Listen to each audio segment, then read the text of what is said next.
Hey guys, welcome back to my YouTube channel. तो आज हम किंग ऑफ मैनिफेस्टेशन सीरीज को फिर से कंटिन्यू करने जा रहे हैं। तो जैसे कि हमने प्रीवियस एपिसोड में देखा था, मैंग मैंग ने कुकीज बनाई होती है और लीलू जिनफू को बोलता है कि आओ ट्राई करो। जिनफू खाता है, वो समझ जाता है कि खाने लायक नहीं है। फिर वो बोलता है कि कैप्टन, मैंग मैंग ने काफी ज्यादा मेहनत से ये चीज बनाई हुई है, तो हमें खानी पड़नी। लीलू सोच रहा होता है कि ये काफी ज्यादा टफ इंसान है, फिर वो हाँ कर देता है खाने के लिए। तो एपिसोड नंबर 40 की स्टार्टिंग होती है। मैंग मैंग भी कुकी को खाती है काफी ज्यादा खुशी से। लीलू काफी ज्यादा हैरान होकर सोच रहा होता है, क्या ये सच में सोचती है कि इसका खाना अच्छा है? ये बाय फैमिली से है क्या? बाय फैमिली में सचमुच इतना ज्यादा गंदा खाना खाते हैं? तभी जी वहां पे आ जाती है और बोलती है कि ठीक है सभी, तुम्हें खड़े होने की कोई जरूरत नहीं है। आज हमारा पहला लेसन है, जब तुम अपने ब्रेकफास्ट को फिनिश कर लोगे तो मेरे साथ नीचे आना ट्रेनिंग रूम में। लीलू पूछ रहा होता है कि मिस जी, हम ट्री ऑफ रेजोनेंट पावर में कब जाएंगे ट्रेनिंग के लिए? जी बोल रही होती है कि मुझे पता है तुम इसके बारे में पूछोगे। जो ट्री है रेजोनेंट पावर का होली स्टार कॉलेज में, उसमें काफी ज्यादा एनर्जी है। तुम जैसे जो फ्रेशमैन होते हैं वो सिर्फ 3 दिन में एक बार ही जा सकते हैं। अगर तुम बार बार वहां पे जाओगी तो तुम हैंडल नहीं कर पाओगे एनर्जी को, इसलिए तुम कल तक नहीं जा सकते वहां पे। लीलो सोच रहा होता है कि एनर्जी को हैंडल नहीं कर पाएंगे, इससे तो फीलिंग आ रही है कि वो जगह काफी ज्यादा अच्छी है, मतलब काफी ज्यादा एनर्जी है वहां पे। फिर ऐसे ब्रेकफास्ट के बाद सभी काफी ज्यादा हाई एक्सपेक्टेशंस के साथ चल पड़े थे नीचे ट्रेनिंग ग्राउंड में। वहां पे जी बोल रही होती है उन सभी को, खासकर लीलू को, कि तुम ट्राई करोगे सबसे पहले। मैं देखना चाहती हूँ कि तुम्हारे जो 2 रेजोनेंसेज हैं वो कैसे काम कर रही हैं तुम्हारी बॉडी में, ताकि मैं सही तरीके से पता लगा पाऊँ कि तुम्हें कैसे ट्रेन करना है, फ्यूचर में तुम्हें कैसे गाइड करना है। अब मुझे अपना हाथ दो। लीलू सोच रहा होता है, क्या जो मेरी 3rd रेजोनेंट प्लेस है, मतलब जो एक तीसरा खाली बचा हुआ है मेरे शरीर में, वो मिस पता लगा लेंगे उसके बारे में? अगर ऐसी बात है तो जो मेरे दुश्मन है लू लान हाउस में, वो डेफिनेटली मुझे स्ट्रॉन्ग बनने से रोकेंगे। अगर ऐसा होगा तो ये जो वॉयलेट ट्यूटर्स है ये मुझे प्रोटेक्ट नहीं कर पाएंगे। चलो छोड़ो, जो 3rd रेजोनेंस पैलेस है मेरी बॉडी में वो अभी तक डेवलप नहीं हुआ है। अगर मिस जी पूरे अच्छे तरीके से नहीं ढूंढेंगे तो वो पता नहीं लगा पाएंगे इसके एग्जिस्टेंस के बारे में। जी हैरान हो जाती है काफी ज्यादा। लीलू और ज्यादा टेंशन में होता है। जी बोल रही होती है कि जो तुम्हारी वाटर रेजोनेंस है वो ऐसा लग रहा है 6th ग्रेड की है, पर इसकी प्योरिटी 7th ग्रेड तक पहुंच चुकी है। अगर कंपैरिजन करे तुम्हारे वुड रेजोनेंस से तो वुड रेजोनेंस अभी काफी ज्यादा कमजोर है और वो 4th ग्रेड पे है। प्योरिटी उसकी भी काफी ज्यादा हाई है। क्या तुमने कुछ स्पेशल चीज खाई है? लीलू बोल रहा होता है, हाँ शायद, मुझे याद नहीं आ रहा। वो ऐसे हंस रहा होता है। जी बोल रही होती है कि तुम्हारी दोनों रेजोनेंस तुम्हारी सबसे ज्यादा स्ट्रांग है, मतलब बड़ी ताकत है तुम्हारी। वो नॉर्मल जो कल्टिवेटर्स होते हैं वो इस चीज को नहीं पा सकते हैं जब तक वो ड्यूक स्टेज में नहीं पहुंचते हैं। थोड़ी बहुत भी ड्यूअल रेजोनेंस पावर ऑलरेडी काफी होती तुम्हारे लिए, जिससे तुम अच्छा एडवांटेज पा सकते लड़ाई में, पर तुम्हारे पास तो इतनी ज्यादा खतरनाक है। चलो अब मुझे अपनी दोनों रेजोनेंसेस की पावर बताओ। लीलू अपनी पावर को अनलीश करता है। मैंग मैंग बोल रही होती है, तो अच्छा ये है डुअल रेजोनेंस की पावर। जी बोल रही होती है कि ये मैं बोल सकती हूँ कि जो तुम्हारे पास 2 तरह की रेजोनेंस पावर है वो अभी तक प्रॉपर डुअल रेजोनेंस नहीं बनी है, क्योंकि तुमने अभी तक बेसिक स्किल मास्टर नहीं की है जिनसे तुम इन दोनों को मिक्स कर सको, मर्ज कर सको। तुम देखना चाहते हो कि एक्चुअल में डुअल रेजोनेंस की पावर किस तरीके की होती है? लीलू बोलता हाँ। तभी जो जी होती है वो अपनी एक एनर्जी बॉल को रिलीज करती है। वो जो एनर्जी बॉल होती है वो काफी ज्यादा आसपास की एनर्जी को इकट्ठा कर रही होती है या फिर एनर्जी रिलीज कर रही होती है। एक टाइगर बन जाता है उस एनर्जी से। लीलू बोल रहा होता है, इतनी ज्यादा खतरनाक फोर्स आ रही है इससे। ये ब्लू वाटर टाइगर तो काफी ज्यादा अमेजिंग एनर्जी को रिलीज कर रहा है, जैसे कि एक असली जानवर हो। जी बोल रही होती है, जैसे कि तुम देख सकते हो मेरे पास वाटर रेजोनेंस है, क्या तुम पता लगा सकते हो कि दूसरी कौन सी रेजोनेंस है मेरे पास? लीलू बोल रहा होता है, तुमने ब्लू वाटर टाइगर को समन किया है तो तुम्हारे पास बीस्ट रेजोनेंस है क्या? जी बोल रही होती है, हाँ ये मेरी दूसरी रेजोनेंस है, ये अपर लेवल 7th ग्रेड जे टाइगर रेजोनेंस है। लीलू सोच रहा होता है, तो अच्छा ये एक टाइग्रेस है। जी बोल रही होती है कि जो ब्लू वाटर जेड टाइगर है ये मेरी डुअल रेजोनेंस पावर से बना हुआ है। ये फ्लूड है क्योंकि ये वाटर रेजोनेंस के करेक्टरिस्टिक से बना हुआ है, और साथ में खतरनाक और डरावना है क्योंकि इसके पास जेड टाइगर रेजोनेंस भी है। ये एक स्ट्रॉन्ग फाइटर है। मोस्ट केसेस में इस टाइगर का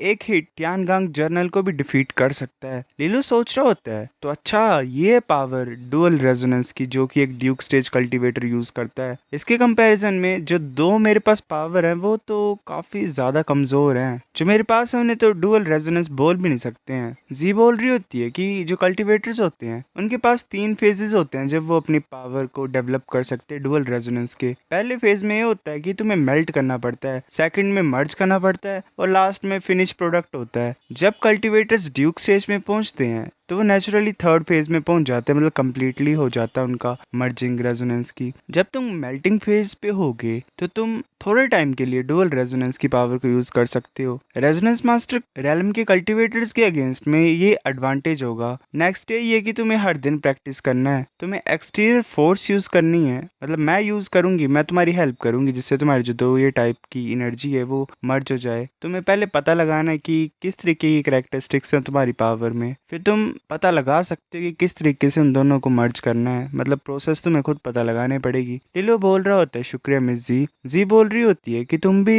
रेजोनेंस रिफाइनिंग स्किल्स को स्टडी कर रहे हैं ना। मैंने भी एक बार अपना दिमाग लगाया था रेजोनेंस स्किल्स में। मैं गैस कर सकती हूँ कि इस पॉइंट पे मैं 7th ग्रेड रेजोनेंस रिफाइनर को पास कर सकती हूँ, मतलब एक तरीके से मैं 7th ग्रेड रेजोनेंस रिफाइनर हूँ। मैंने रेजोनेंस रिफाइनिंग डिपार्टमेंट में जॉब भी की है। अगर तुम्हारे पास कोई भी क्वेश्चंस होंगे रिफाइनिंग के मामले में तो तुम पूछ सकते हो मुझसे। लिलो सोच रहा होता है क्या ये एक्चुअल में 7th ग्रेड रेजोनेंस रिफाइनर है? इस कंट्री में टॉप की रिफाइनर मानी जा सकती है। अगर spiritual water light villa top 10 की लिस्ट में पहुंच जाएंगे इस कंट्री में तो हमारे पास एक 7th grade resonance refiner master होना चाहिए, मतलब काफी बड़ी हस्ती होती है। फिर ऐसे जी चान और ज्यादा गाइडेंस देती है लीलुओ को, फिर वो जिनफू और बाय मैंग मैंग को सिखाने लग पड़ती है। ऐसे आधा दिन पास हो जाता है, किसी को पता नहीं लगता टाइम का। जी चान बोल रही होती चलो आज के लिए काफी है, हमारे जो फ्यूचर लेसन होंगे वो भी इसी तरीके से गुजरेंगे। हर मंथ के लास्ट में एक कंपटीशन होगा, जो ग्रुप सबसे ज्यादा अच्छी परफॉर्मेंस देगा उसे क्रेडिट पॉइंट्स मिलेंगे। अगर तुम्हें गोल्डन ट्यूटर्स के जो ग्रुप होंगे वो तुम्हें सरपास कर लेंगे 3 टाइम तो तुम्हारी रैंकिंग गिर जाएगी, मतलब एक तरीके से वो जो गोल्ड ट्यूटर्स हैं वो हरा देंगे इन्हें। तो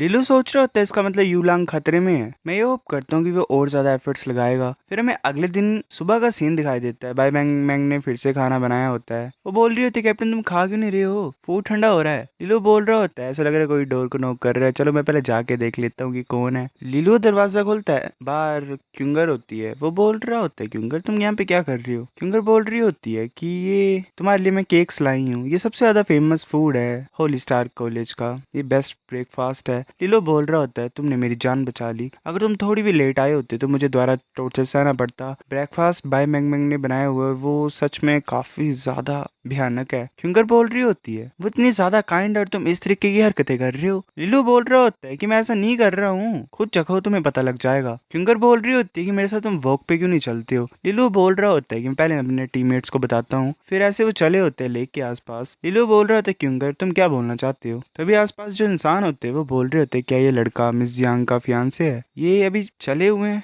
मेरे को काफी ज्यादा जलसी हो रही है। जियांग क्यूंगर बोल रही होती है कि तुम्हारे ट्यूटर ने तुम्हें नोबल वॉर के बारे में बता दिया होगा है ना। लिलो बोल रहा होता है हाँ अब मैं समझ गया हूँ, तुम क्यों नहीं बताना चाहते थे मुझे उसके बारे में। जियांग क्यूंगर बोल रही होती है कि उस तरीके की स्टोरीज अगर तुम्हें पहले पता लग जाएंगी तो वेल काफी ज्यादा स्ट्रेस पड़ेगा, तो मैंने सोचा था कि ये नेसेसरी है। लिलो बोल रहा होता है सबसे ज्यादा बुरी चीज ये है कि मैं कुछ भी नहीं कर सकता हूँ हेल्प करने के लिए। क्यूंगर बोल रही होती है कि ना ही मैं कर सकती हूँ। वेल हमें बुरा नहीं मानना है, एक तरीके से हमारा गोल ही है ये, हमें स्ट्रांग बनना है फ्यूचर में। लिलो बोल रहा होता है कि मैं ये सोच रहा हूँ कि मोम और डैड क्या कर रहे होंगे। क्यूंगर बोल रही होती है कि वो ठीक होंगे, चिंता नहीं करनी है तुम्हें उनके बारे में, नोबल वॉर में हमें अपना ध्यान रखना है। लिलो बोल रहा है तुम्हारा कहने का क्या मतलब है। क्यूंगर बोल रही होती है तुम्हें पता है लोग कैसे सिलेक्ट होते हैं नोबल वॉर को अटेंड करने के लिए। लिलो बोल रहा होता है हाँ स्ट्रोज को ड्रॉ किया जाता है, मतलब ऐसे रैंडम पिकिंग होती है। क्यूंगर बोल रही होती है कि काफी ज्यादा ड्यूक स्टेज कल्टीवेटर्स हैं इस कंट्री में, मतलब 12 से ज्यादा ही। इतने ज्यादा लोगों में तुम्हारे जो पेरेंट्स हैं उन्हीं की स्ट्रो आई एकदम से, बताओ मुझे ओड्स क्या है, मतलब खुद दिमाग लगाओ इतने ज्यादा लोगों में तुम्हारे पेरेंट्स ही क्यों सिलेक्ट हुए। लिलू बोल रहा होता है क्या तुम ये बोल रहे हो कि किसी तरीके की गड़बड़ या फिर साजिश रची गई है पीछे से। किंगर बोल रही होती है कि मैं प्रूव नहीं कर सकती हूँ पर मैं सिर्फ गैस ही कर रही हूँ। लिलू बोलता है पर कौन इतना ज्यादा पावरफुल होगा कि रिजल्ट को उसने बदल दिया। किंगर बोल रही होती है कि 3 सबसे ज्यादा इन्फ्लुएंशियल ग्रुप्स जो है इस कंट्री में वो ऐसा कर सकते हैं, वो होली स्टार कॉलेज है, रॉयल्टी है और गोल्डन ड्रैगन बिजनेस हाउस है। लिलू बोल रहा होता है हाँ ये सबसे ज्यादा पावरफुल ग्रुप है इस कंट्री में, पर इनका मोटिव क्या है, क्या सचमुच इन्हें कुछ मिलेगा ऐसा करके। क्यूंगर बोल रही होती है अब तुमने भी एक तरीके से इनका अटेंशन अट्रैक्ट करना स्टार्ट कर दिया है, इसलिए मेरे को लगा कि मेरे को अपनी थॉट्स को तुम्हारे साथ शेयर करना चाहिए। मुझे पता नहीं कि मैं ज़्यादा ओवर थिंक कर रही हूँ, पर हमें ध्यान देना ही पड़ेगा। लीलू बोल रहा होता है कि हाँ बात तो सही है, हम इतने स्ट्रांग नहीं है, कमज़ोर होना ही सबसे ज़्यादा खतरनाक हो सकता है हमारे लिए। तभी एक इंसान वहाँ पे आता है और बोलता है कि मिस यंग, मैंने तुम्हें दूर से देखा, मुझे लगा कि देखी देखी सी कोई लड़की है ये, तो मैं पास में आ गया। तो अच्छा, ये सच में तुम ही हो? वो सेकंड स्कूल का एक स्टूडेंट होता है जिसका नाम ये क्विंगडिंग होता है। ये बोल रहा होता है कि मैं बस ट्रेनिंग कर रहा था। ये कितना ज्यादा कॉन्फिडेंस की बात है कि मैं तुमसे यहाँ पे मिल रहा हूँ। लीलो सोच रहा होता है एस्टर ट्रेनिंग सूट डाल के बैठा हुआ है, एक मतलब हैवी ट्रेनिंग सूट डाला हुआ है इसने, पर देखने से लग नहीं रहा है कि ये थका हुआ है, काफी अच्छा होगा ये। जियांग क्विंगर बोल रही होती है कि तुम क्या चाहते हो? ये बोल रहा होता है नहीं कुछ नहीं, मैंने बस तुम्हें देख लिया जब मैंने ट्रेनिंग फिनिश की, इसलिए मैंने सोचा कि मैं तुम्हारे पास आके हाय बोलता हूँ। क्या मैं तुम्हें तंग कर रहा हूँ या फिर इंटरप्ट कर रहा हूँ किसी चीज़ के लिए? क्विंगर बोल रही होती नहीं, मैं बस ब्रेकफास्ट लाई थी लीलुओ के लिए। लीलुओ खाना खा रहा होता है पीछे से। ये बोलता है कि मेरा फर्स्ट टाइम है मैंने तुम्हें देखा किसी के लिए ब्रेकफास्ट खरीदना मिस यांग। मिस्टर लीलुओ काफ़ी ज़्यादा लकी इंसान है। मैं चलता हूँ यहाँ से अब।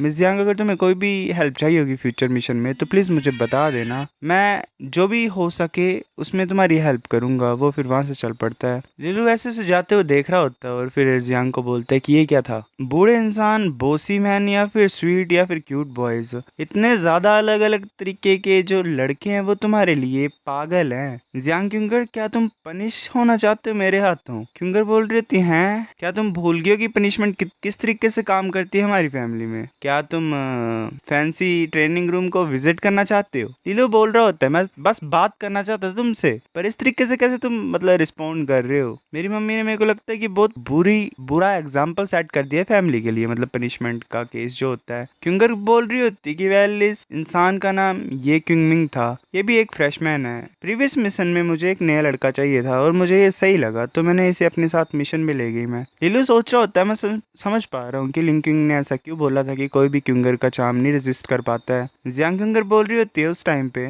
मेरे दिमाग में सिर्फ एक ही चीज चल रही थी कि मुझे ड्यूक स्टेज पे पहुंचना है, जितने ज्यादा जल्दी हो सके उतना ज्यादा जल्दी, तभी मैं स्ट्रॉन्ग बन सकती हूँ तुम्हें प्रोटेक्ट करने के लिए और लू लैन हाउस को प्रोटेक्ट करने के लिए। फिर मैं उस चीज को भी इन्वेस्टिगेट कर सकती हूँ कि तुम्हारे पेरेंट्स है कहाँ पे इस टाइम पे। सो गाइस, ये एपिसोड इतना था। नेक्स्ट अब मैं लाता हूँ, जल्दी जल्दी लाऊंगा, इस सीरीज को कंप्लीट करूंगा या मैंने जैसे चूज की है। तो बस तुम लाइक करते रहो, जैसे अपोथसिस को सपोर्ट मिला वैसे इसको ही करो, क्योंकि मुझे यही अब यही ऑप्शन था एक, जो कि लंबी सीरीज थी मेरे पास। चलो देखते हैं क्या बनता है आगे। तब तक के लिए बाय।